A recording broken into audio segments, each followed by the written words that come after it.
never gonna let we cannot falter in the battle. We're tried and true. Indiana, Indiana, we're all. Welcome, everybody, to the Indiana Basketball Weekly Show. I believe this is our 8th year of doing this show. I'm your co-host, Mike Goodpaster, and I want to welcome in from the 1981 National Champion Indiana Hoosiers, as always, Steve Risley. And Steve, I'd like to say this real quick. It's been a year since we've done this show, and nothing has changed in that year. We can't really call it the Indiana Basketball Weekly Show anymore. Yeah. Well, we can from now on. We're back. We can call it the annual show because, but like you said, unfortunately, from the last show we did last year to this show, I don't think a heck of a lot has changed, unfortunately. We're still Indiana. We're still on the down period of the trough. Peaks and valleys. We're in the valley right now. We seem to have not climbed out of it yet. And here we are again, 10 games left in the season. We're back to scratching and clawing just to hopefully try and get considered for a bid into the dance. Yeah, because this season has been a mess. And the bad thing was this roster, Woody said, was the best roster that the Hoosiers have had since he'd been there. It has not panned out that way. And this team right now sits at 14-7. And there's a few things here, Steve. I know we've talked about this during the past year. The game the other night against Maryland was a game that was easily winnable.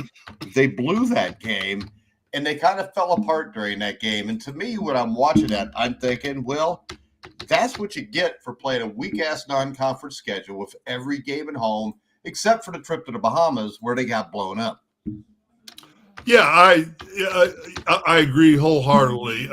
When I first saw the roster makeup of this team and saw them play their first couple exhibition games and saw the level of talent this team had, I thought, okay, we got a Sweet 16 team now. We really might reset the values of Indiana basketball. But it's been a typical season of what's become the norm for Indiana basketball, and that's great moments and great spurts, but no closing, no continuation, and no sustained effort for 40 minutes of a basketball game or so far the entire season. I understand you're going to have bad games every now and then, but man, we're hoping to get a good game with 40 minutes of solid effort throughout the duration of the game. That's the same thing that happened in the Maryland game. At times we played brilliance. We played good. We moved the ball well. We got up and down the court. We handled the rock. And then all of a sudden here toward late in the second half, we just started falling apart again and making bad turnovers. I mean, there's a good turnover. There's a bad turnover. You know that, Mike. You're a coach.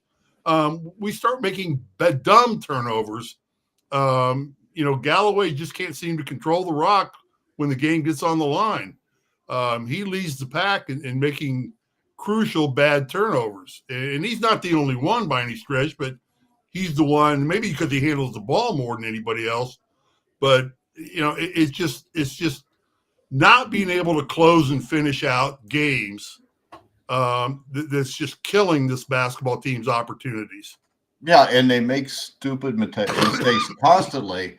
And the thing about this, when you look at the box score, only one thing stands out. Both teams shot about the same. 3-pointers, they made a higher percentage. They made 5 more. But when you look at it, rebounds were relatively equal. Turnovers, Indiana only had 7 turnovers. It seemed like more than that because the turnovers they made, as you said, were backbreaking. They were stupid. Or Umar Ballo trying to throw a ball cross court for a 3-pointer, which was a horrible throw. But 60% from the free throw line. Maryland was 78%. My question is this. When you're up 4 points as a coach, do you want to have Trey Galloway in? Is he a guy you really trust to shoot the free throws? And the other thing is, Miles Rice had control of that ball. And Miles Rice threw it to Trey Galloway. If I'm Miles Rice on the point guard, I shoot free throws as good as about anybody on the team. I'm not giving that ball up to Trey Galloway in that situation. And to me, that is a team that is just not mentally aware of what's going on around them. Well, yeah, and there's a lot of examples of that. Do I want to give the ball to Trey Galloway? I've seen Trey make enough good plays over the course of his 6 years here now. 4 or 5 or 6 years. 6 years, and he's still not a leader. And that's the most disappointing thing about Trey Galloway is that he just hasn't stepped up after 6 years in a program and took over the leadership, on-court leadership of that basketball team. And certainly, I want to believe Trey's the guy I want to go to, but missing the front end of that one-on-one is not something you expect a 6-year senior to do. That would have iced the game for Indiana right there. That would have put us up 2 scores? Yeah, with just a few seconds left to go. But what disappoints me the most is you talked about them hitting more 3-pointers than us. They were hot as heck from 3-point land. Everything they were throwing up was going in. Yeah, but that's because of defense, Steve. Well, I mean, nobody guarded anybody. Where is the adjustment in the game from the bench saying, okay, these guys are hot outside. We got to push our defense out, and we got to take the perimeter away from them because they're killing us from the perimeter. We still want to play an inside game. We seem to have this mentality that we can play our game against better teams. We've got to learn to adjust in situations like that. When a team comes out and starts lighting it up from 3-point land, adjust your defense, adjust your mentality, and get out there and guard those guys and take that shot away from them. Do not give them a free 3-point shot till we're blue in the face. Yeah, and Steve, they had no defensive answer for Maryland's guards. The Terps were getting nearly 30 points per game combined from Derek Queen and Julian Reese entering Sunday's game in Bloomington. And now Reese scored above his season average with 14. It was quiet for Derek Queen, who finished with only 7 points.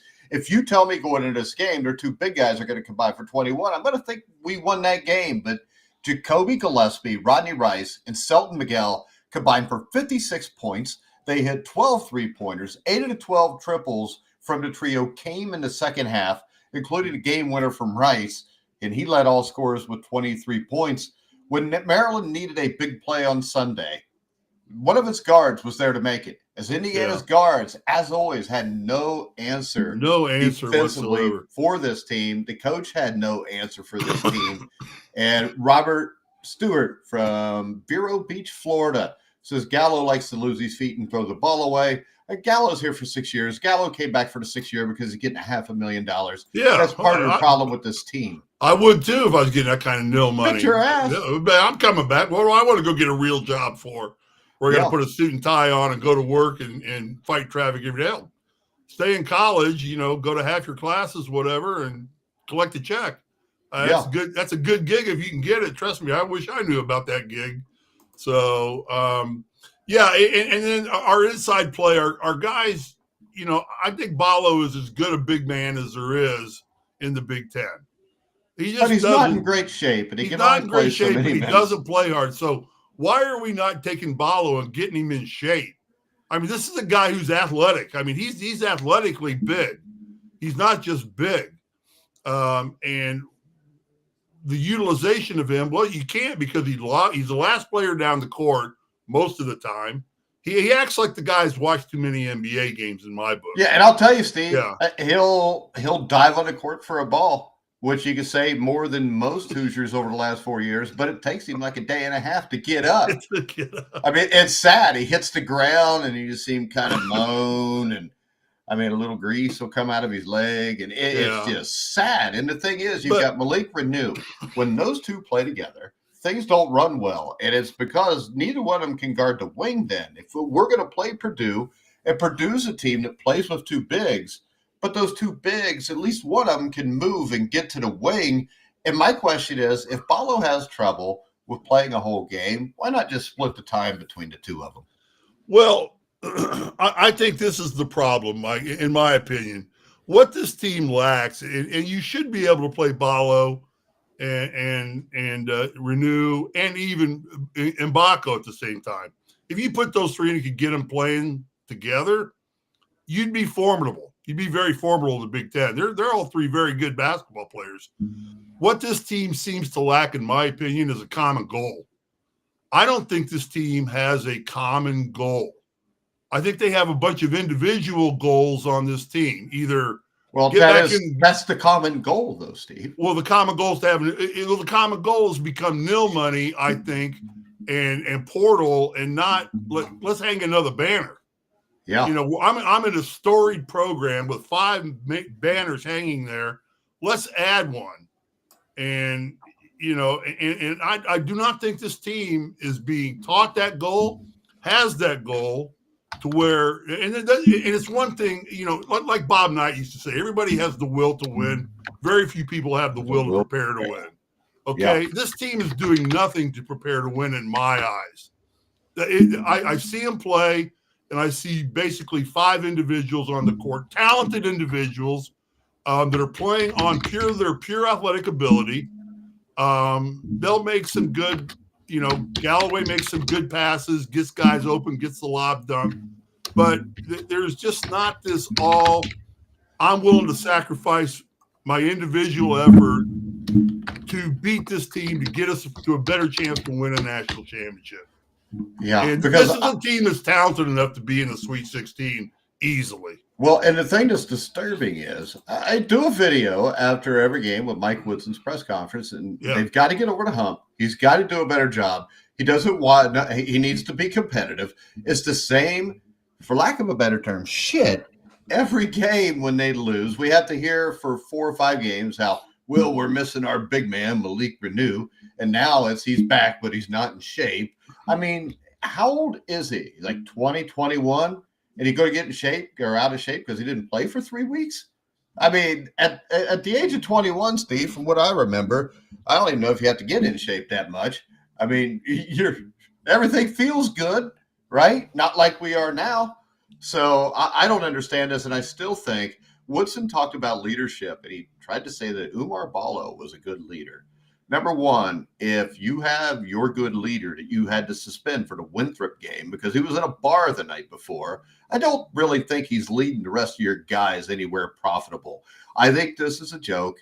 And in the end, Steve, I think this is almost like, we're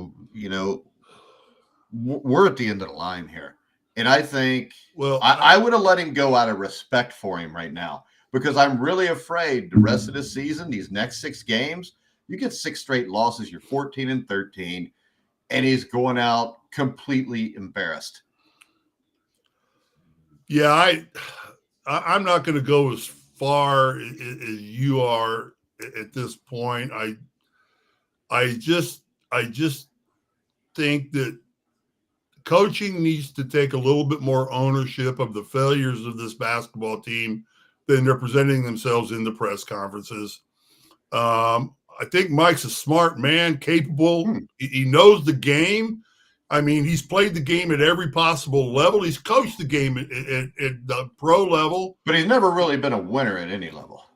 Not well, I don't know that there ever is a winning NBA coach other than if you're Pat Riley or somebody who's got Shaquille and Magic and Kareem and talent determines your ability to win in the NBA. He had some pretty good talent with the Knicks.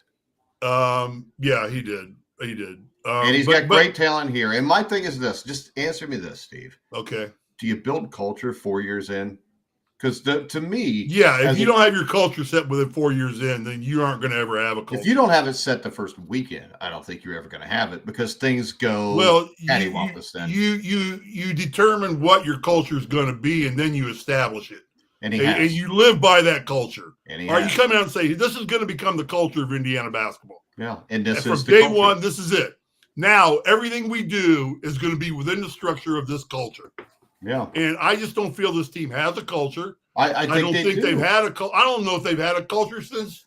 This is the thing. There hasn't been a culture since maybe Tom Crean. Jay Crean maybe was the last guy who was developing a culture over 9 years of time. Yeah, but you don't develop it. You develop it from day one. You establish it day one. If you deviate from that culture, you fail. So this is the thing. He's never deviated. So to me, the culture is get the best players he could possibly get, roll the ball out, hope everything turns out all right. It's a retirement plan. These players, they're coming here for the money. They're not coming here to play for the name on the front of the jersey. And it's sad. And it's a disgrace. And everybody sees it now. Well, I'll accept that one little dude in Florida, that funny little guy. I think this team's being managed like an NBA team, basically. Yes. It is. The saddest part to me, Mike, is I listen, I watch every game. I'm hearing boos now. Fire Woodson chants. And as Robert said, he has tarnished his legacy, and he has. You can't get around it. He's one of the greatest players in IU history, but the problem is most people aren't in their 60s right now or their late 50s and remembering. This is what people are going to remember. And this is the saddest thing that could have possibly happened in this situation. I wish it was better for the fans who are loyal basketball fans, for the players who don't experience Indiana basketball, like, say, our group did, or later groups, Alford's group or Chaney's group or Bailey's group, or you can go down the list of great players. Oladipo's group, they experienced great things about Indiana basketball. This team, unfortunately, in the last 4 or 5 years, is living off the legend from the past more so than any franchise part of Indiana basketball I've seen in a long time. I don't know what to say, because they're talented. They're talented. I love Mike Woodson. He's a friend. He's a teammate. He was a high school opponent. It's just not meshing. I mean, it's just not meshing. And then throw that on top of it. Then you got Signotti coming in and doing what he's doing. Yeah, and he does it in a year. He does it in a year. He comes We're in having a year to switch 8 times as many players. The first 12-team playoff, and here's Indiana, the worst record in college football. History. Over the history of college football. Lost more games than any people program. don't even know that. Indiana has the worst overall football I think record most Hoosiers know it, Steve. in the history. Yeah, Hoosiers do. But there are Hey, I've got Indiana football sweatshirts now instead of Indiana basketball sweatshirts. I was going to wear my Indiana. I got a jersey. I bought a white home football jersey with number 34 put on it. And so I was going to put it on, but I was too lazy this morning. I thought, I'm living in Los Angeles. I'll stay with my Los Angeles sweatshirt this morning. Yeah, the old folks home didn't have enough nurses to dress. I feel very sad for these guys. I don't feel sad for the players. I feel sad for the fans. I mean, the players are still making bank. I feel sad for the program, Mike. I just think put it like this, Steve. We're in trouble right now. Right now, we're in trouble. We'll talk about the schedule next. Steve, if this was 10 or 15 years ago, yeah, I would feel bad that the players have got to hear Fire Woodson and boos. But right now, even the walk-on. It kills me to hear Fire Woodson. Right? Yeah, but the walk-on's getting paid now. So if you want to be a professional and you want to get paid like that and you don't perform, you can expect you're going to get booed. And I have no problem with that. As a fan, I'm never going to boo my team.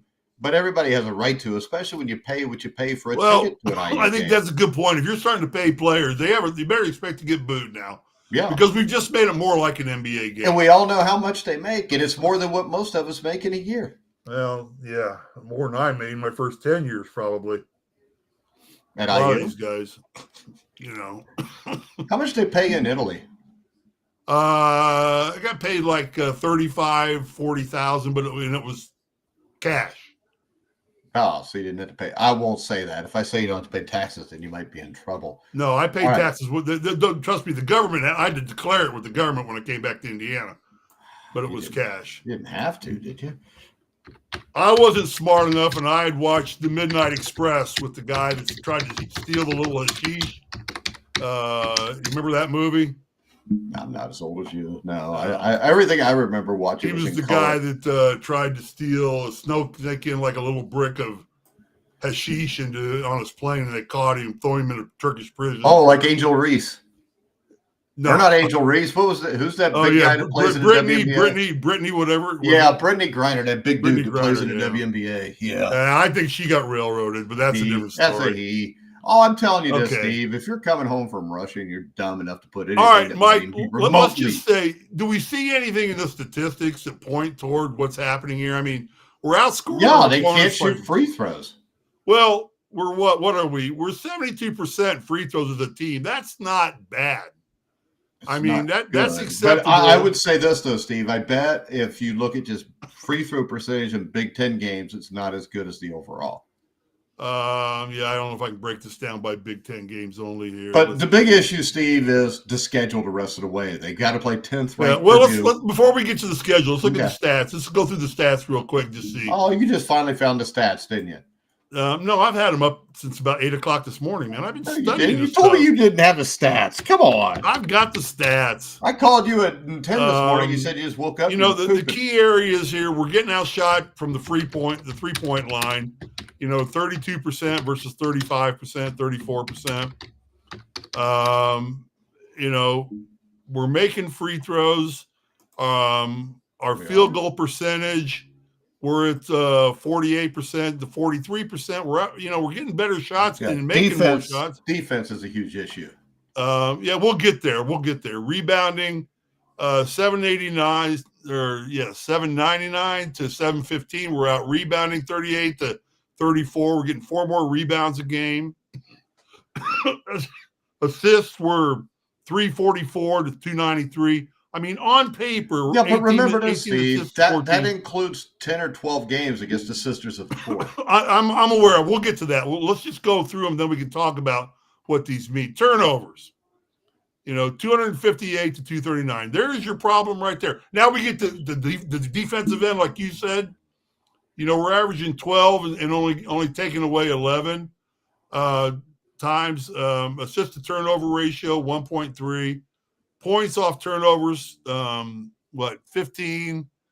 That's even on points off turnover. They got no advantage there. Steals, and this is where it starts getting telltale. 123 in steals for the year to 147. We're not working hard defensively to create havoc on our opponents. That's what we're not doing. Block shots. It looks like 78 to 68. That's mostly Mbako. Or not Mbako. What's his name? The big guy. Ballo. I can't get him. Robert Stewart. Good point, too. He was lucky TJD was a generational player because he's right. If TJD wouldn't have been a generational player, I don't even think we'd be talking about Mike Woodson right now. And nobody'd got Woodson because this would have went off the rails much sooner. TJD was one of the great players in IU history. In the year he took them to the second round of the tournament was basically Hood Schifino played some good games there, but TJD was legit. He was the real deal, and he was a dude that played. He's doing fairly well in the NBA with Golden State. Yeah, Khalil Ware has played really well the last month in the NBA. So, I mean, it'll just go to show you get away from Mike Woodson and you can play some ball. Well, that can be said, too, because who's the guy? Crean's big player left. He's playing for Miami, I think, blowing it up. Yeah. Oh, Crean's big player? Okay. Who was it? Can't remember. It'll come to me in a minute. All right. Can we get to the schedule? Because this schedule. All right. Let's get to the schedule. Schedule is ugly. The next 2 games are definitely ugly. You go to Purdue. Purdue lost to Ohio State last Friday night or last Tuesday or so, or the weekend. And then they came back and they beat Michigan 91-64. Well, Mike, but to preface the schedule, what are we on quad 1 games? We're 2-7 now, right? Something like that. We're 14-7 overall. You got to go to Purdue. You got to go to Wisconsin. There's 2 quad 1 teams on the road. January 31st. They'll come home after that game and then turn around and go back to Wisconsin. Yeah, how about this, Steve? When I look at this, quad 1 teams, you're going to play Purdue, Wisconsin, Michigan State, Oregon. I would think to have a chance to make the tournament, you got to win 2 of those. UCLA and Michigan are quad 1 teams. Are they still? Well, yeah, but I'm talking about away games. They still go because on the road. I see. You're going to get more credit on the road. So I think out of at Purdue, at Wisconsin, at Michigan State, and at Oregon, you have to win 2 of those games. Well, you have to hold serve at home. And here's an example of the scheduling faux pas that are going on in Indiana. We've got to travel out and play at Washington and at Oregon. That's not a faux pas. That's how they design it. Because I'm talking about playing all these putz teams in the beginning of the year and not challenging yourself, not getting on the road, getting used to playing in hostile environments, playing against good competition on their court. You know, we want to go take on Marion and IUPUI and whoever else we play, Indiana Central or something. Charlotte. I don't understand. I mean, I made a vow to myself that I wasn't going to keep reverting back when I played. But back when I played, you know, we took on North Carolina, Kansas, Kansas State. I mean, we played tough away games. And Knight did that intentionally. He didn't care if we won or lost those games. He cared. He was getting ready for a about tournament. We got the experience of getting into a hostile environment like the Dean Dome, or I don't think the Dean Dome was there yet when we played. Or going to Kansas and Kansas State and you know, just really hostile environments. So this team, you know, they've got to take on Purdue at Purdue. Okay, come on. That's going to be brutal. Hey, you know what? I'm looking at the 81 schedule. You guys barely beat Ball State in 81. Was that Dan Palambizio? Yeah, Dan would have played then. Yeah, Dan was good. You played Murray State, but then you played Kentucky. You played Kentucky was ranked 2nd. Notre Dame ranked 9th. You played California. They weren't that good. You played Baylor. At least you played major conference teams, though. Yeah. You played Oral Roberts, Oral Roberts was a really good program in the early 80s. Back then they were really good. Yeah. Because Oral Roberts is 74, I think, made it all the way to the Elite Eight. And lost we played Oral Roberts. We played in the Crystal Palace. And then you played North Carolina at Chapel Hill. You played Kansas State at Kansas State. Yeah, you played Rutgers and Honolulu. We won't talk about this trip. But you played Clemson, who was a really good team back then. Yeah. They were an Elite Eight. Larry Nance. They had Larry Nance, who was an all Big Ten, all NBA player. Yeah, you played Texas Pan American, who you lost to, which actually was a team that made it and won a couple games in the NIT. And then you start Big Ten play. So you had 3 or 4 softies there. Yeah. You played 5 ranked teams and 7 teams that were legitimately good. And what did we do at the end of the year? You won a national championship. Right. Yeah. Mm-hmm. We got another Robert comment. We still like guards and a wing that can shoot. Yes, this show is just like every show we've done for the last 4 years, and I'm getting tired of it. That's why we took a year off. Now we're back. I usually just enjoy the Mike Woodson press conference. Well, Mike, before we get into the schedule for the rest of the year, what do you think about the lack of consistency in starting lineups at this point in the season? Should he have settled by now on a group of starters? Well, no, because he hadn't come up with a group yet that works because they're not coached well. I mean, this is the thing. He said he's still got to figure out how to get these guys to play. But as he said, he's not worried because we're still early in the season with 10 games. We got 10 games to go, none of which are easy. But it's early in the season, Steve. It's early in the season. We're 2/3 of the way through the season right now. Holy smoly. Yeah. I mean, and you look at the West Coast trip. Washington's team, Indiana, is a lot more talented than. But do you really believe they're going to go to Washington and win? I mean, Washington plays hard. They're a decent team. You should beat them. Well, let's just think about Even if you do, you got to play Oregon 3 days later at Oregon. This is the first time this team's traveled this far to the West Coast. It's one of the few times they've traveled. Yeah, to Bahamas. About the only place you can say they went this kind of distances to the Bahamas. I mean, yeah, and everybody else had to go that distance too. Traveling, eating at a different time. They're going to 3-hour time change. Their whole schedule's going to be. I mean, it does mess with you to some degree.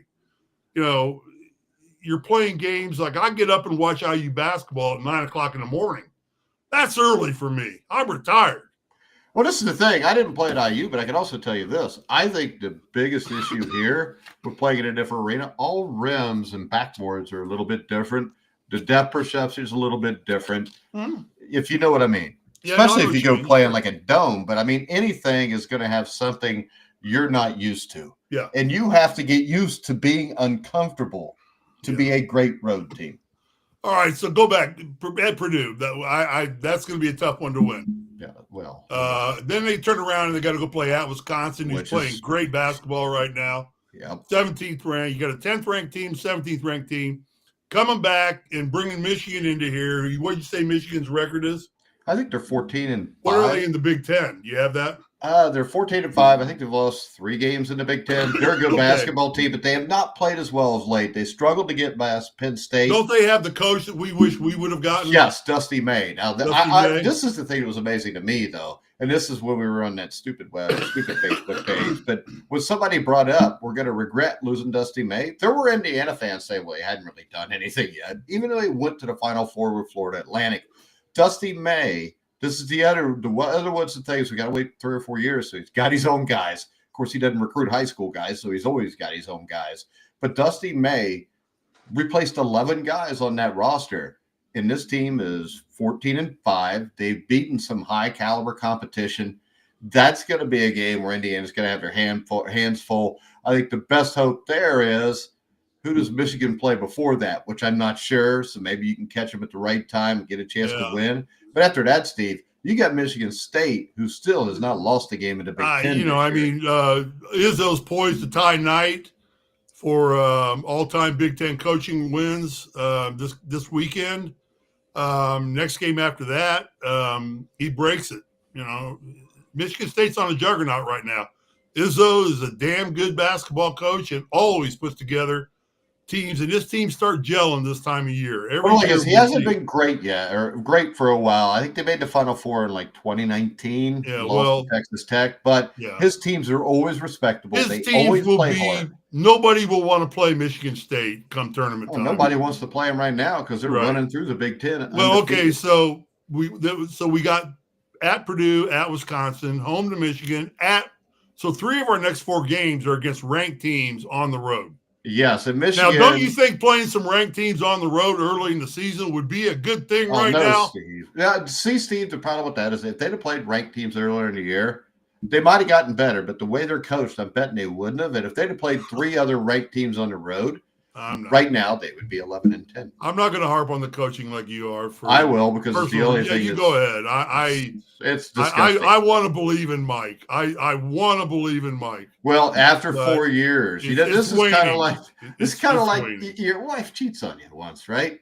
I don't want to believe, but I think she does. But she keeps doing it all the time. But you want to keep believing that she'll be nice jewelry that I can't afford. So. Yeah. But then they've got at home against UCLA, which UCLA. I'm out here. UCLA they just beat USC at USC. Big court crosstown rivalry game. That's like an Indiana Purdue game out here. It's really not, because nobody cares about those teams today.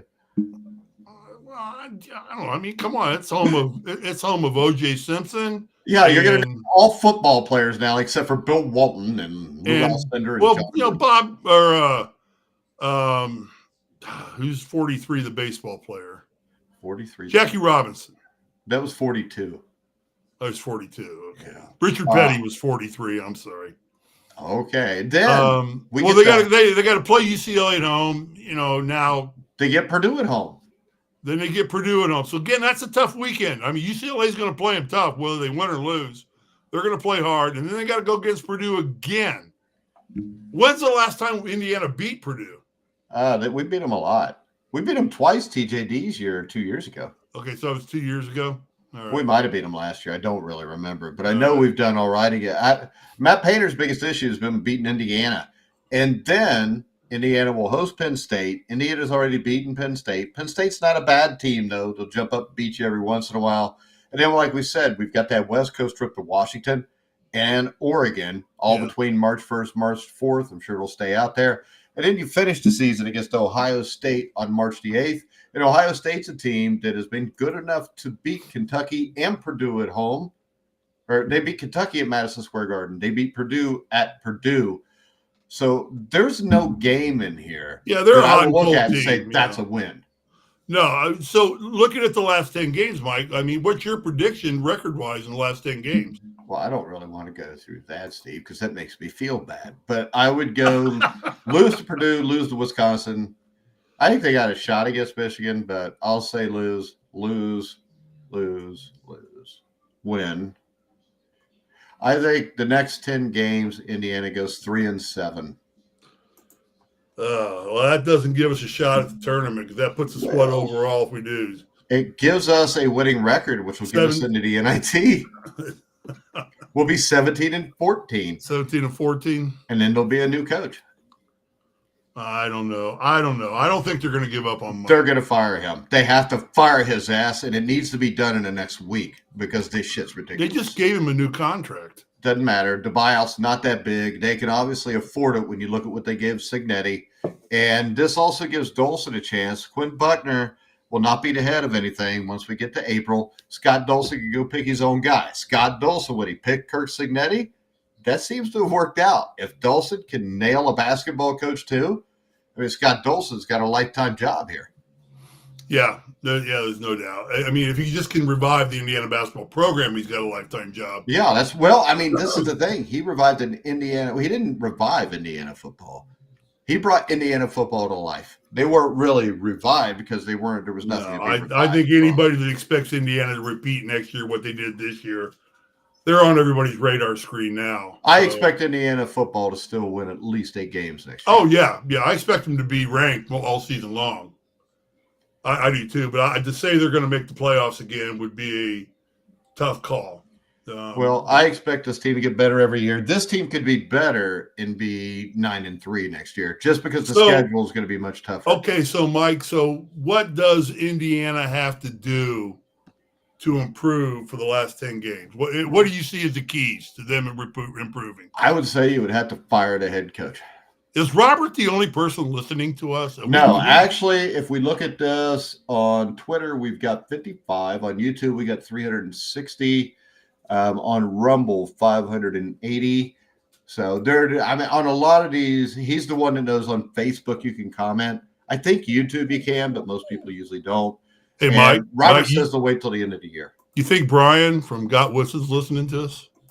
I don't even know who are you talking about? You don't think he's listening? Oh, I don't. Brian, if you are, hello. I hope we've mended fences by now. We haven't. He's still a little bitch. Well, he's not upset with me. I haven't done anything to him. You've never done anything to him. You never irritated him at all. Okay. That's why all the times I hear him, I don't know why Risley's on this show. He doesn't like 10 games, what do we got to do? What do we got to take forward? What do we got to change? What's the most important thing we got to change? Fire the coach. Well, we're not going to do it the next 10 games. Yeah, we can, and we will. We're going to fire Mike I think he'll be fired in the next 3 or 4 games.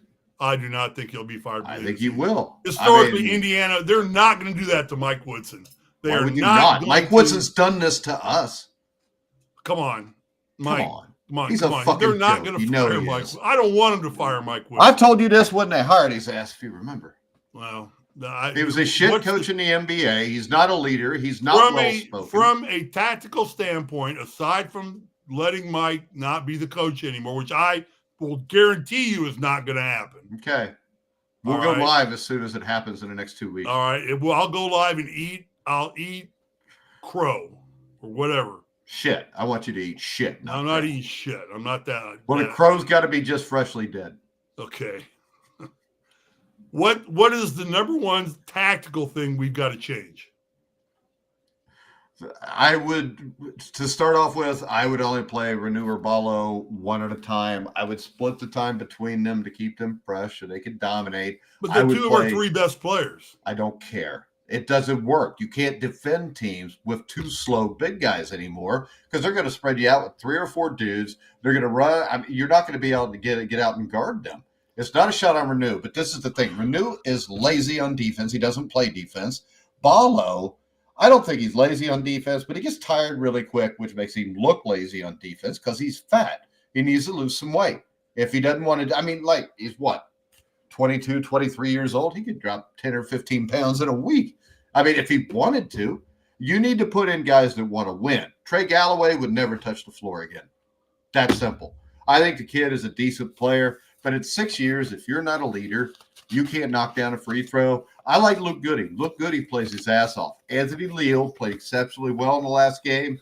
And I know we were making jokes about Anthony Leal. He looked like the dude that brought the ball, and that's why they let him play. But he played really well in that game. Mackenzie Mbako does not play defense. Sit his ass until he says, hey, I'll try. Because this is the thing. It's not that he can't play defense. People that can't play defense don't want to play defense. Well, I think Mbako's the best athlete on the team. Yeah, but he doesn't play defense. Yeah. There has to be consequences to the shit that goes on here. It was just like Ballo. You don't penalize him by sitting for Winthrop. Sitting for the first Big Ten game. Make a damn example of him. Play some guys that don't ever play the walk-ons. I don't care. You need to shake some shit up and let people know this is unacceptable. Not that the losing is unacceptable. What's unacceptable is the lack of effort, the lack of caring. I mean, it's a joke. I mean, Indiana fans are good basketball fans.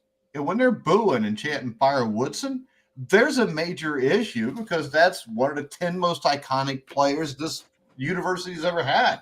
He sits right behind you at probably number 6. I don't crack the top 1,000. I bet you would 1,000. There's only 12 players on each team or on each year's team, so you're good. But I still have a ring, so that's fine. Okay. Well, at least you showed it to us admitting here, and everybody was having issues because they haven't seen Risley's ring. But yeah, you got to shoot free throws. I don't know how. I mean, Mike, hopefully they practice free throws. Don't worry about it. Don't worry. So am I. That's why Brian couldn't get along with us because he thought he was right all the time. Should have put one of those little mustaches like Hitler on him.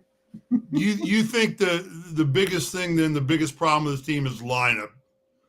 Is that they need to revamp their lineup? No, which means coaching because he hasn't. I mean, he'll change a little here and there, but he won't make a big change to get anybody's. I'm going to disagree with you initially until I'm going to bring in. Who do you think needs to be splitting time? Renew and Ballo. Okay, so unless I'm they going to can bring them figure out a both way to in. defend with 2 bigs. I'm going to bring them both in and set them down and say, look, you got one chance here. You got one game to prove to me that you guys can play together and be productive together. Not individually productive together. If you can't do that, you guys are going to split playing time the rest of the season. That won't happen because of this. Things were promised to keep Renew here. Things were promised for Ballo to get here. They're going to play them both. He's going to give them the minutes that he has promised. Well, I think you got to find a way to give them the minutes, Mike, though, because they're good players. Okay. They are good players. So you can't just quit on them. Dude. That's not going to do this team any good. Dude, how many times we watched Bobby Knight quit on a dude because the dude wouldn't play defense? I remember tons of guys leaving. The only time Knight ever when Knight quit on you, you were gone. Yeah. You were gone. That's what I'm saying. His quitting was not sit you on the bench.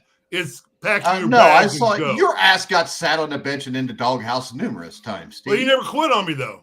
I didn't say you're quitting on him. I'm saying sit their ass. I got yelled at more when I was in the freaking doghouse than when I was making mistakes on the court. Because you were in the doghouse for all the mistakes you made on the court. He was yelling at you for what you did on the court. Because he only needed me back in the game. Okay. No. He's told me more than once I was one of the best athletes on the team. Oh, shit. One of the best athletes on the team. Well, look who we had. Kitchell. Well, you're counting white guys. But if you count the black guys, you're like fifth. Well, Tolbert was probably the best athlete on the team. He promises minutes. That is problem. And you know what? When I said that before, we had that little midget guy from Florida on. He always disagreed with me and said, there's no way he would do that. And I didn't say his name. He said he's going to sue me. Brian, I don't think you're a midget. Okay. He's a midget. He's not a midget. He looks like a midget. He's not. Leave him alone. Be nice to him. Okay. Let's pick on somebody else then. Pick on me. Joe Spellman wants to know why you haven't called or texted him. What? Joe Spellman wants to know why you never call or text him. NASCAR season is starting up this weekend. Tell him I'll be on the phone doing this weekend. Okay. Him and John Peters both. John Peters? Oh, what's Peters' first name? You know what Peters' first name. No, what is it? It's Ryan. Ryan. Yeah. Yeah. So go check out Stuck in a Catchfish. I heard Eminem's coming back to NASCAR, but they're not going with his boy Kyle. So nobody cares about NASCAR. Everybody cares about NASCAR. All right, Indiana, it's Purdue, America's Steve. Sport. Indiana versus Purdue. Who do you like Friday night? Who do I like? Oh, I think Purdue's too strong up front. I mean, I just think that, with Kaufman, Smith, and Lawyer, I just think it's too much unity. I think that Painter gets his guys playing well together. And they've all, it's easy to do when you let them all play together for 3 or 4 years and they don't. Right, yeah, when you can keep players there. He does a good job of keeping his players. And he usually brings in one key transfer that has a big hand in what goes on with his team. Right. But I think that Purdue, and Matt's real good at getting teams to play to a common goal. Unfortunately, they just stumble on themselves every tournament. Well, last year they made it to the championship game. Yeah, they did, yeah. And they lost to a team that was one of the great teams, I think, of all time. Yep. So my concern is this Fletcher Lawyer is a damn good guard. Yeah, Braden Smith is a damn good guard. Well, Kaufman's That's 6'8" and 230. I mean, I don't know. Yeah. And he's an athlete. Yeah, and you got him with Caleb Burst. You also got C.J. Cox, who's a third guard. They're probably a better team than last year, truthfully. I know. Zach Edey was pretty damn good.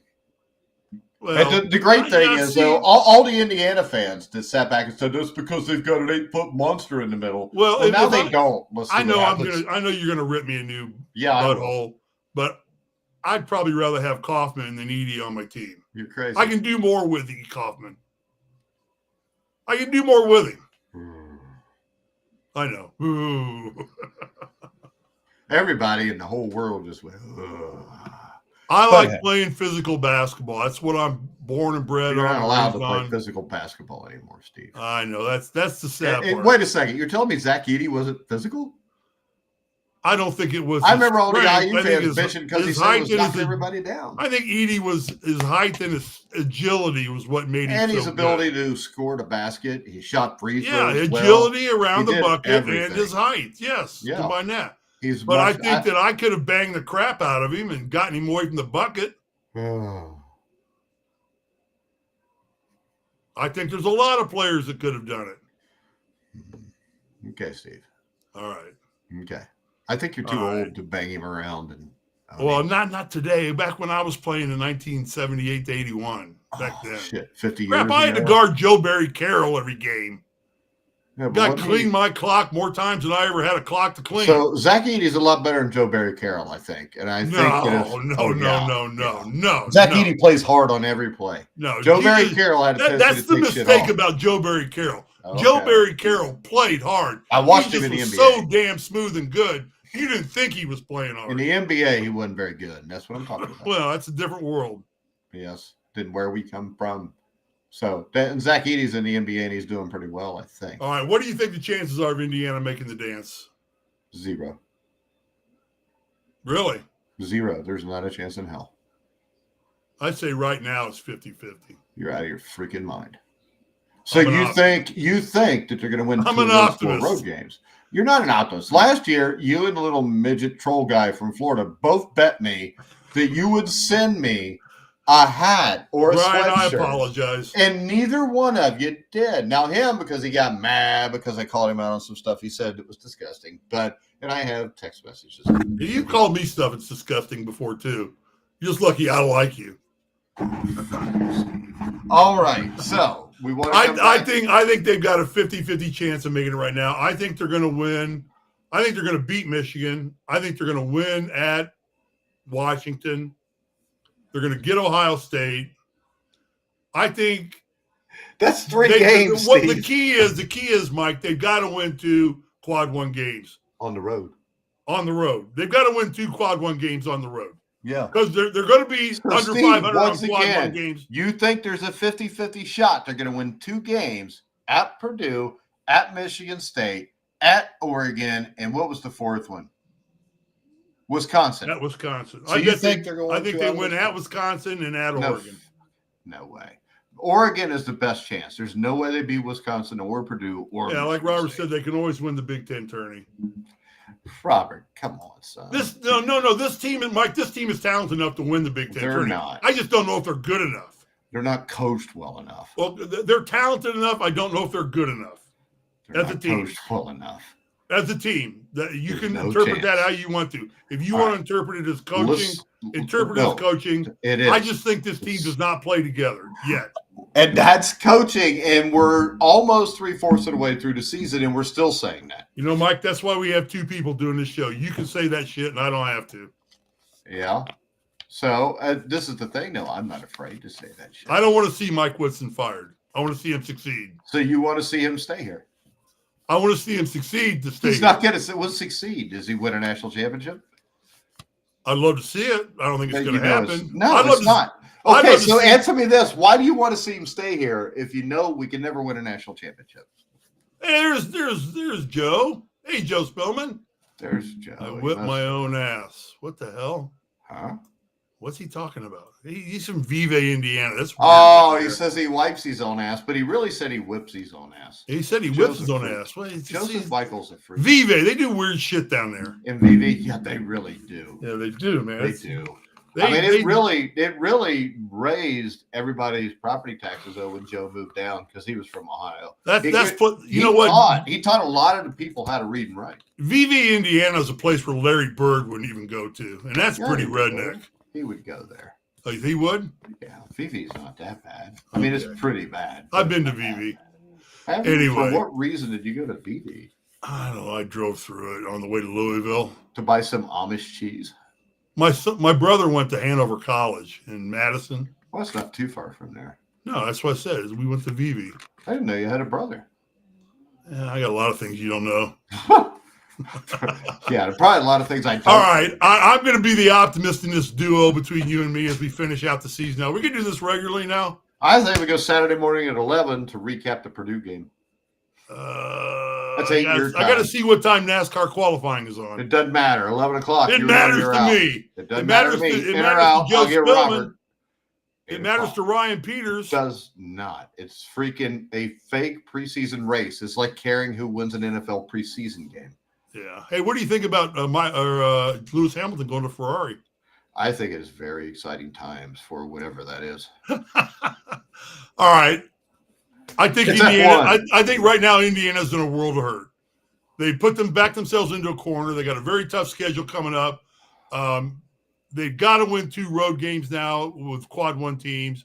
They've got to win all their home games. They cannot lose a home game from here on out. They've got to pick up 2 wins on the road. I don't know where they're going to get those. Their best shot's going to be Wisconsin and Oregon. That's going to be their best Washington shot. Is their best shot on the road. That's not a quad 1 team, though, I don't think. No, it's not. But they're not going to win those games. They've got to go to Oregon and they've got to go to Wisconsin and win those games. Well, all I can tell you is this: if they win the Purdue game, Wisconsin will blow them out. So this team plays with no. I don't know. This team is weird. No, they're bad. I just think they're talented. I'm going to hope the talent. You know, this is the thing. You are what your record says you are. Yeah. And against teams that aren't the little sisters of the poor, their record's not very good. I would love to go down and talk to this team and just, I don't know what I'd do. I'd probably nothing. They wouldn't listen to me. They wouldn't hear me. No, they make more money than you do. Well, everybody makes more money than I do. So I live in California too, which is even 10 times worse. Governor your house is still standing. What? At least your house is still standing. Yeah, we survived. We had a fire 1.5 miles from our house. Our bags have been packed for 3 weeks now. You sure Tia just didn't pack your bags and you won't leave? Probably so. Oh, my bags have been packed for like a month. I still haven't left. My wife Joe kind of taps on what you're saying. They're talented with a really bad coach. I don't want to go so far as to say that yet. It's only been 4 years. But I've run out of excuses for Mike. I've run out of excuses that are legitimate excuses. I can make crap up.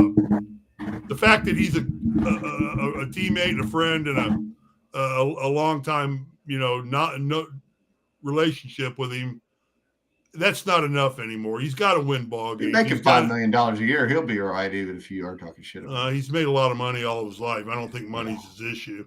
And it wasn't because I don't think that's why he's doing it. I think Mike came into this really wanting to do good here. I'm just not sure he was 100% prepared, and I'm not sure he picked the best coaching staff to help him get. Well, I think Mike picked guys that make it hard to fire him during the season. Yeah, I do not think Mike will get fired before the end of the season. Well, he made it hard to fire him because all the guys that are his assistants are dumbasses for the most part. So hang on. Let's be nice. I am. Dumbass is pretty nice. We're doing an IU basketball show, not a I hate IU show. There's enough of those on Facebook, I think. Ryan Peters, who you said you didn't know your first name, says, "Hope you're staying safe at Cali. Here's to Chase Elliott have a better year than the Hoosiers." I'm not real sure. I'm not real promising about that either. I think they should hire. Why would you make Risley the assistant coach? Because I can tell you this: I've talked to Risley enough to know he would be a better head coach than Mike Woodson. And Risley did coach a highly ranked AAU team. Yeah, we finished 7th in the country with the school team. Anyway, I'll tell you what: if I was an assistant down there, I would have him cracking on defense. I would have him. I would have him knocking people to the floor. We'd lead the country in flagrant fouls. They'd all quit. No, they wouldn't. Yes, they would. They would quit. If you made them actually make contact with each other, made them work hard, they would quit. That's today's society. There's very few coaches. I mean, a guy that impresses me is John Shire, the guy that took over for Coach K at Duke. He got Cooper Flagg and Con Knuppel in there, who were probably the 2 best players in the country. And Cooper Flagg is a dude that will look to pass first, shoot second, and that team plays hard as hell. They're one of the top. I think the 3 best teams in the country to me are Auburn, Duke, and Alabama. Put them in any order you want.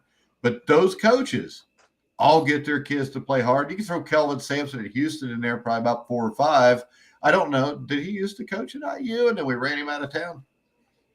Yeah, for making phone calls illegally or something. That was horrible. Yeah. That was horrible. I mean, I know. Kelvin was a good guy too. I got to know Kelvin the best of any of the guys that have come in since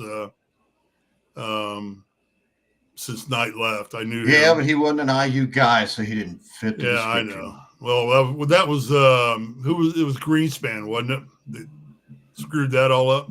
Fuck, I don't even remember. That was so long ago. All right, Steve. All right. Let me say one thing. Good luck to Joe and Ryan. I think you guys probably should be starting up Stuck in the Catch Fest. Again, what? What'd you call it? Snuck in the catch fence? Stuck in the Catch Fence.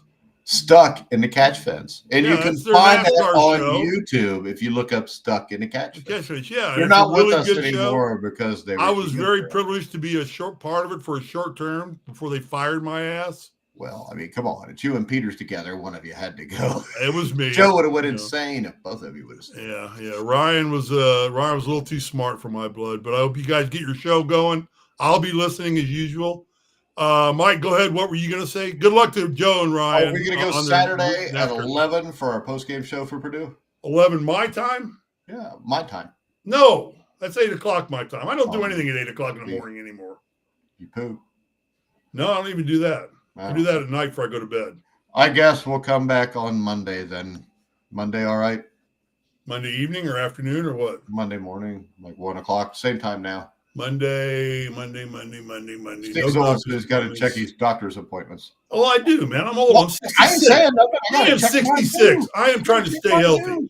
Hey, I've been watching the Robert F. Kennedy confirmation hearings on being Health and Human Services Director. You know, Mr. No Vaccine, Mr. All About Vaccine. Right up your alley, Mike. You should be watching this. He's not against vaccines. He's against the crap that is unnecessary that gets put in them. Are you going to tell me if you're good for 1 o'clock Monday?